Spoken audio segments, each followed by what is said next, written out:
Biso toza na bureau de vote na Lemba. Compilation na facilité. Pour un étudiant digne de ce nom, ce temps donc oui, vous avez un nombre de guérités sans traitement. Voilà. Donc il dit que baza quoi national, il y aura après vote bien sûr de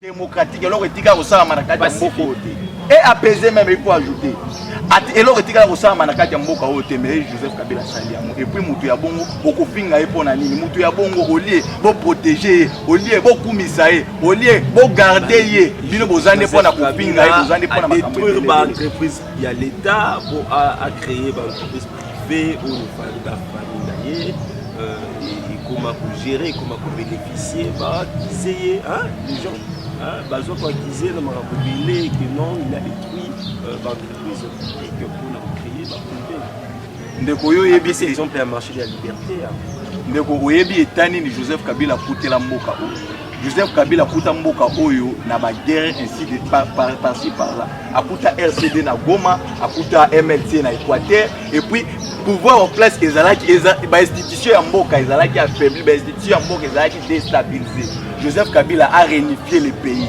Hier moto apesa RDC lelo ba institution oyo ekomaki toyebi ke RDC aza na parlement, RDC aza na gouvernement, RDC aza na président de la République ainsi de suite. Pour comment la RDC a comme na institution na stable.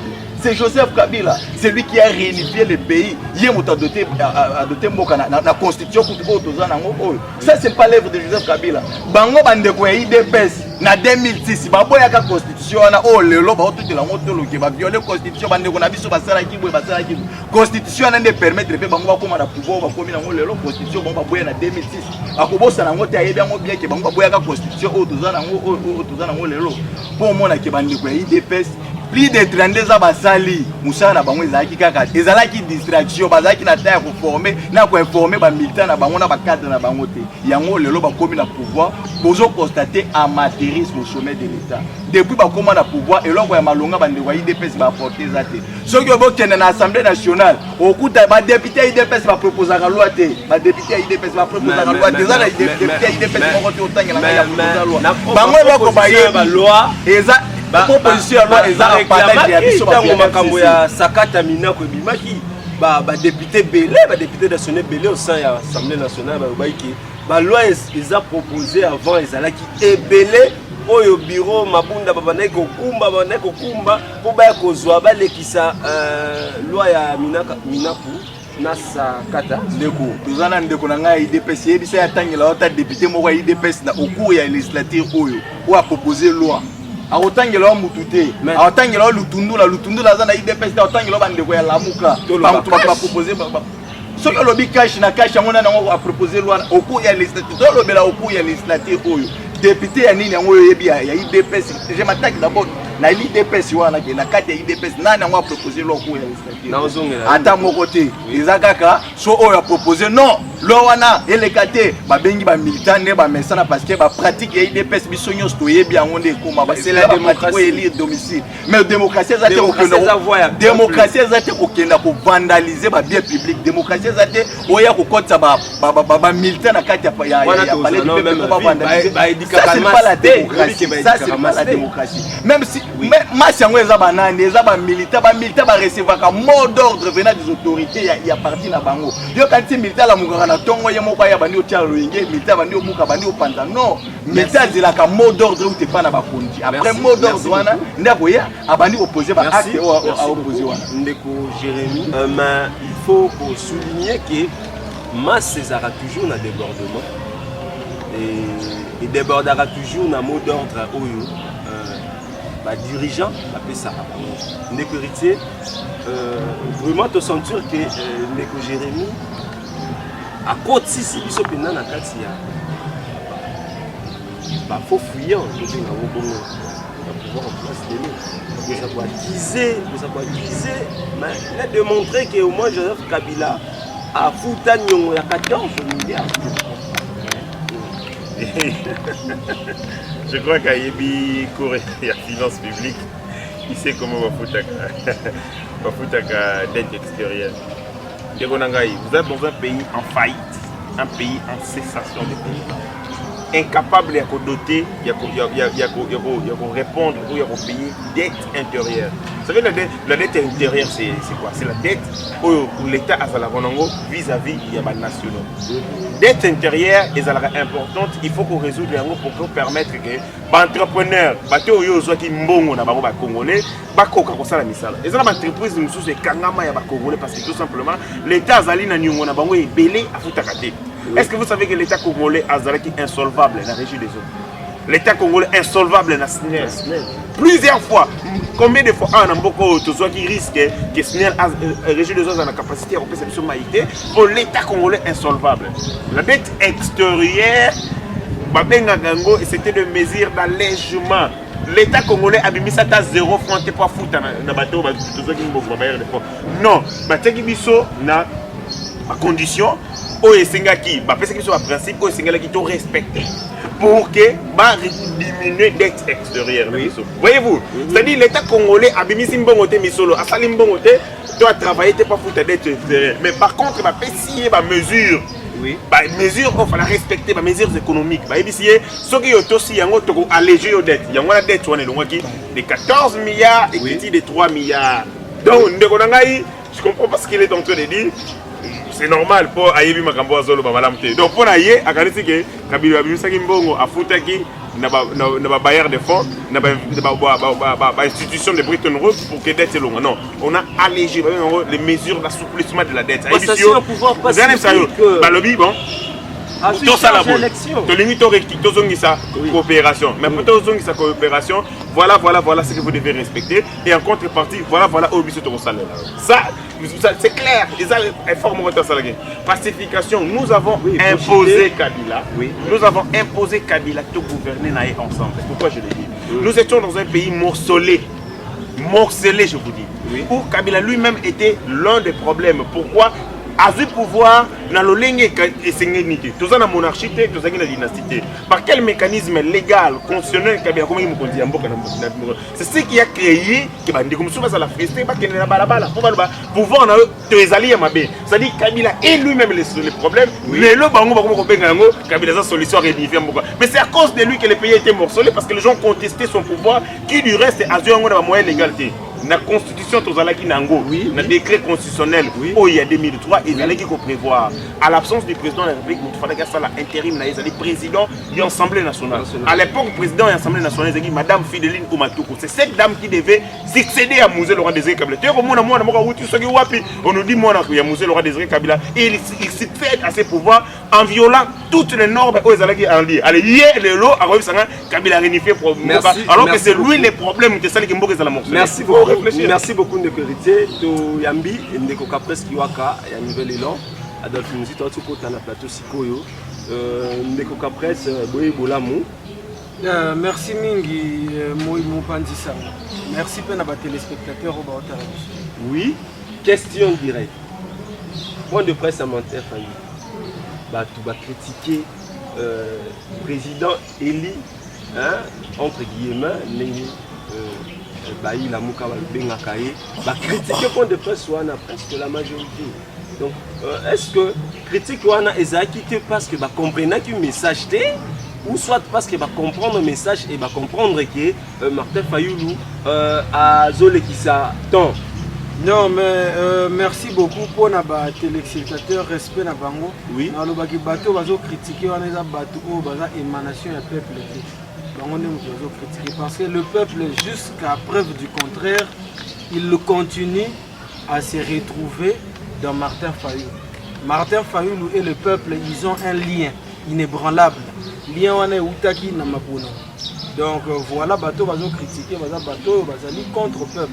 Parmi les critiques, comment est-ce que Martin Fayoulou a compris jusqu'à l'élo, même président Fachi Félix Tshisekedi na sommet Afrique, na Union africaine, que Kagame Mende a non, peut-être un bateau na comprenant guité. Oui, il faut que Martin Fayoulou a zolo que on est à propos il y a président Martin Fayoulou a lobby que poste on est revenir dans le pays bien sûr. c'est un poste qui revient au pays à considérer le que moto aza na poste wana aza moto esengelité esengelaki azala na poste wana parce que moto wana a gagné comme opportunité. Donc voilà sens il y a interprétation il y a message il y a président Martin Fayulu. Merci beaucoup na kozongela onde ko presque waka. Merci mingi Jérémy. FCC les lots. Ndeko héritier aussi pour démontrer que les a spéculation les a fait réel. Il y a passé où les cas qui république en difficulté ou isola qui même mboka na biso na ba relation extérieure donc diplomatie tous avec comment faible les lots quand même ça la relation extérieure pour qu'il ait permettre d'investir à travers l'union sacrée bien sûr mais l'union sacrée ça fait rien promettre. Je pense que Ngana yo toujours maîtriser l'histoire ya mboka. Mais puisque moi ndambo ici tout surtout bitozwa une minute juste pour bana ya accession ya président Félix Tshisekedi na pouvoir. Nazomona eloko oyo ko échapper na biso te to maîtriser presque ba makambo wana nyoso. Yo ebinde ko Félix Tshisekedi tant komi na pouvoir a sali ba voyage et belé au peuple congolais même akoma iko baya akoma iko silika. Mais après le voyage, et là, on a apporté pour le peuple congolais. Oui, le peuple congolais a souffert. Bana bakenda la classe était à peu près 2 mois. Bakenda la classe était pourtant baba ezalaki ya kofungwama, ba boîte de nuit ezalaki ya kofungwama. Transport au commun ezalaki kaka ndeto kota ya kofina na reprise ya ba pour le 22 février. Va annoncer reprise à la transport dès ce lundi. Transport mais pour Zonga, il y a trouver solution quand même. Ça félicité. Kasi nyonso wana euti wapi nyonso wana euti après qu'il a subi pression. Peuple a siliki au moins ba ambassadeur ne ba faire pression ba ambassadeur ba faire pression peuple a sali pression Martin Fayulu lobela ki yango na quoi de presse na Martin Fayulu lobela yango bande ko ya lusha ba lobela yango ba ONG lobela yango ba tuba lobela yango ne ba moni que bon ne peut pas faire autrement dozong sa bana na classe tous la bana bazonga na classe tout en évoluer boyebi système éducatif ya biso komi faible na RDC na démontrer comment comme faible depuis que Félix Tshisekedi a commencé à pouvoir bana batanga à lisusu bien te bana ba commencer ba sali 2 semaines ya kotanga 2 semaines na ndako 2 semaines ya kotanga 2 semaines na ndako prétexte za kanini COVID-19 il faut aller à l'étranger ndeko tika na sisa il faut voir à l'étranger so OK na France là où il y a beaucoup de cas par rapport na biso okuta ke na France bana bazotanga classe. Quand tu pars aux États-Unis, là où il y a beaucoup de cas par rapport à Biso, bana bazo tanga classe. En Afrique du Sud, baka eza belé ko le Biso bana bazo kenda na classe. Pourquoi seulement na RDC et que ça bana ba fanda na ndako ba kenda classe té? Pour moi il y a un problème. Bande ko na biso ya IDPS, il faut baza la sincère envers peuple. Ba yebisa de quoi s'agit-il ni na ngwezo marché. Merci Ndeko Jérémy Ndeko Ritier. Lelo tokoko pour mettre la pouvoir en place beaucoup na système ou na alimentation ya IGF parce que les IGF doivent sentir quand même à commis que ça la musala les lots inspecteur à Sikabaye na IGF parmi les inspecteurs tout le monde a quitté l'ancien secrétaire général à Nouvelle-Élande maître Steve qui voit Sundoli Bango Sundoli vérité des signes politique liga mon on va vérité des signes jour banumaki nani na akomaki inspecteur na IGF ndeko na ngai maître le secrétaire général nouvelle est là ngabi ya oyo est-ce que maître Rotika pena Martin Fayulu Rotika muzito na komba de vérité des signes afandi kimia après yeko bima na moni ayo Twitter lobio a continuer bitumane la vérité ezandenga mona Moïse Katumbi na Jean-Pierre Bemba Congo et comme il ça espoir avec Félix Tshisekedi makambo oyo wana ezalaka te même na régime oyo ndeko muzito azalaki premier ministre. Il faut la démocratie quoi assurer contradiction de la gouvernance. Oui. Contradiction de la gouvernance et la décision. Le gouvernement va s'opposer à acte Mais il existe d'autres pouvoirs où ils allaient côté les Melayango, notamment IGF. IGF ils allaient créer depuis 1987. Oui, mais IGF et hier qu'on ça la moussala kaka lelo ah on a Félix Tshisekedi. Parce que comme kanisa ngolo ko ebimi lelo. Pendant tout le temps à Kabila et ça là est le côté. Pourquoi? Parce que lié moko voleur, son entourage de voleurs, bazana tina tia ko ça la régime ya contradiction parce que ba ko émettre à l'avant-plan et ko la kisa na bolumbu na bango ya moyimbi ya gestion pouvoir public. Et moi il y a des publics n'a pas bien de l'état. Et on est avec Félix Tshisekedi parce qu'on accepte de contradiction. Est-ce que vous pouvez vous imaginer un projet piloté par le directeur des cabinets des présidents de la République. Donc, où est-ce qu'il quitte ces présidents de la République? Oui. Bah, soumettre la justice, parce qu'il y a un bateau. Oui, ça l'a maté. Et donc, le régime où il y a contradiction, où il y a sa possibilité, les Congolais, il y a une gestion, il y a ressources publiques, il y a la finance publique, mais aussi, il y a bien public de l'État. Et ça l'a maté. Ça l'a maté. Des démons, s'il vous plaît. Parce que Mbongo, il y a l'État. À côté, si on a un projet, on a 205 millions de dollars dilapidés. Alors que les pays souffrent d'un problème, il y a famine. Nous avons 19 millions de Congolais qui souffrent d'un problème d'insécurité alimentaire. On a des rapports, il y a pas de organisme, mais ces gens ont pris 5 millions de dollars. Merci de dans l'entretemps, quand la période entre 2014 en 2015, sur la même période, oui, on a créé université. Mbongo a université, ça combien? 180 millions de dollars. C'est-à-dire, à Yibi Mbongo et Massango, à quelque chose de université. Pour démontrer, oui, à faire les analystes. Et Zali, le seul agronome qui a planté le maïs, voilà. Et à votre université. On a régime à Kabila. Voilà, merci beaucoup. Transco, merci Transco en 2013, avec 510. Parce que Mbongo, il y a l'État pour la campagne électorale. Merci beaucoup. Merci beaucoup, Négrité. Mais au cas presque Waka. Au balayé. Non. Et puis, on a une question au balayé. Question soutien conditionné à Belgique face à président de la République. Andimé qu'à soutenir Félix Tshisekedi. Mais à des conditions, respect à la Constitution, respect à délai, à mandat, élection en 2023. Et ça, qu'on a annoncé le bras de fer. Bon, Ndeko, merci bien. Je crois que Bissot sur Zala na Congo, tu es bien Ndenge Congo évolue. Maintenant, le vélo, on Ndeko Ritia Outio. Ndeko Ritia Outio, on va bien. Et ça, Libala, on va s'allaquer à Bosoto. Et ça, Libala na Bango, on va récolter réponse à Bango et Libala. Par rapport à Belgique, Belgique a une position, Belgique a un retard.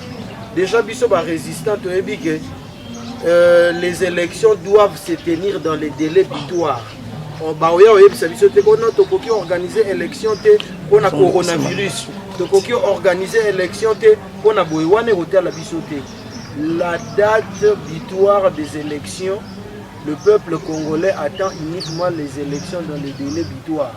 Et pour les gâter parce qu'on a des vidéos, on a des supports aux héritiers de quoi IDPS, Bango Bandé pour le baguette. So qui élection exacte na délai butoir donc Kabila Ozasu na pouvoir Baloba Yango et il n'y a aucun Congolais plus que Kabila. Oui. Le col les qui Kabila a mérité qui châtiment wana donc bandeko peut ba na pouvoir le loba ebaki.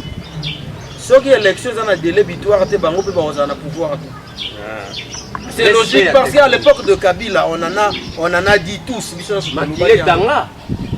Et bon aussi Makila et ceux qui Makile Tanga pourquoi? On a respect texte. Alors, donc bandeko bazana na bokambi. Soki bango baza démocrate ba otangisa makilate mais il faut pas respecter délai butoir. Il y a des élections. Donc voilà, c'est tout ce que je peux dire. Boza pour déjà qu'on se préparer. Non, la préparation des élections en 2023 ne t'en fais pas. Le peuple va revenir à ce qu'il avait fait en 2018. Ne t'en fais pas, le peuple va revenir. Congolais a un peuple mort, a un peuple mort, on a un peuple mort mythique. Donc, de toutes les façons, le Congolais lambda a pour rétablir vérité en 2023. Et la vérité des urnes, c'est un combat intemporel. Bato Oyo pour chiter. Bato Oyo, Lelo Bazo insulté, président Martin Fayou, Lunga Nazomona Bango Bato Mobo, on dirait Bana mémoire à moquer. Papa Félix, Papa Etienne Tshisekedi, Abunda Bitumba, la vérité des urnes. Si Ndenga Koti na Kati ya Lilita. Et Bato Bazo Finga. Ndeko Martin Fayulu m'a dit le président démocratiquement élu bazo finga indirectement mémoire ya papa Etienne Tshisekedi wa Mulumba parce que hier azaki na combat wana ya rétablissement ya vérité des urnes combat wana yango lelo to compte eza combat moko oyo ebanda depuis 1968 ya vérité des urnes c'est un combat intemporel bato bafingaka ndeko Martin Fayulu Madidi bafingaka indirectement papa Etienne Tshisekedi wa Mulumba oyo azalaki na combat wana merci ndeko bafingaka mémoire na direct ndeko Kapes qui waka mais quand même faut qu'on mette la pouvoir en place beaucoup plus de 300 non ça ce sont les retombées du passé continuité à faire de l'état reprise ya bango bazobuka reprise à bacourt to lobi boy bazong sa reprise à bacourt to komona nde ba réclamation ya ba enseignant to komona nde ba grève ko succéder parce que bango bana mosolo ya ko supporter gratuité bana nani na moyen politique na bangote. Merci Toshite Nayo. Dernier mot ndeko Jérémy. Reprise ya bacour Ezoya. Mais kasi IGF faisait quoi accuser ministre jusqu'à là tani comboté 12 personnes dans le ministère EPST mais kasi na kati ya 12 wana to éviter ministre ça parce qu'a réagi ça qui na ba intervention. Dernier mot par rapport à ça. Ndeko na naza justice te si réellement ndeko ministre ya EPST a yibi musolo ya l'état je pense que la justice n'est pas pour démontrer que aibaki musolo ya l'état mais pour le moment je ne vois pas la raison pour laquelle on continue au sala ba débat tout autour nango parce que tout ça li ba débat tellement trop autour ya question ana mais jusqu'aujourd'hui ça ne produit rien tout là justice a sala musala na so justice a sala musala ne to boyeba mais bandeko na biso ya IDPS ba yeba ke bango ba bazana pouvoir. Vous savez, le pouvoir, c'est par rapport à professeur Nabiso Kaboué Olmona Sando de Rez Mémoire, a défini le pouvoir dans un triangle parfait. Le triangle parfait a placé en haut, il y a le pouvoir, à l'extrême gauche, a placé territoire, à l'extrême droit, a placé communauté humaine. Entre le pouvoir et le territoire, a un principe de souveraineté. Entre le pouvoir et la communauté humaine, azotia principe de légitimité. Et entre les territoires et la communauté humaine, azotia principe d'appartenance. Aujourd'hui, bandeko ya biso IDPS, bandeko na biso IDPS bango bato bazana pouvoir. Ils ont la capacité de commander. Bandeko ya biso IDPS, ils ont la capacité de faire. Ils ont la capacité ya autoriser puis ya interdire. Batika ko épiter bato ba fait que oh ne mutasali boyango esa na biso to mal. Voilà, merci beaucoup. Lorsque vous avez le pouvoir vous en nyonso. Comment dire ko épiter pour temps comme Nasuka ndeko nanga ya lamuka prochainement makambo ya respect ya constitution, respect ya ba élection. Mais tant que tu es à Genève, il fallait que tu organises l'élection tous les 2 ans. Tu dois respecter la constitution. Parce que d'après la logique, en 2020, il fallait que tu fasses l'élection. En 2022, tu dois faire l'élection. En 2026, tu dois faire l'élection. Tous les 2 ans, élection. Tu dois respecter la constitution. L'objectif est qu'il réformer la classe politique. Mais oui, mais on allait violer la constitution. On allait violer la constitution. Merci beaucoup. Non, pardon. 30 secondes. Chazoloba ezali danga na okamo kutu po anya zoloba ifaza mutu mo ayoka soni akanga monoko leader na bango audio bisa bango que vous êtes des personnes affamées sans emploi frappées par toutes les calamités du monde. Merci au lieu d'être exigeant comme en Europe. Merci beaucoup. Merci beaucoup. Donc comme Inasuka et émission Nabiso bandeko bozalaki ebele akolanda biso partout à travers le monde. Vous s'abonner à la chaîne Abino Digipo TV officielle à YouTube et pour l'intégralité émission Abino point de vue actualité. Mon commandant nous c'est qui n'a pas personne à plateau après ce qu'on a quand on est là on est que Jérémy FCC on retient jeune du changement jeune dynamique des kotiko ko sala IDPS ngana bino to kutani na mikolo ya au revoir. Biso toza na bureau de vote na Lemba compilation na noesilité. Pour un étudiant digne de ce nom, ce temps donc il y a un nombre de guérités sans traitement. Voilà. Après vote bien sûr depuis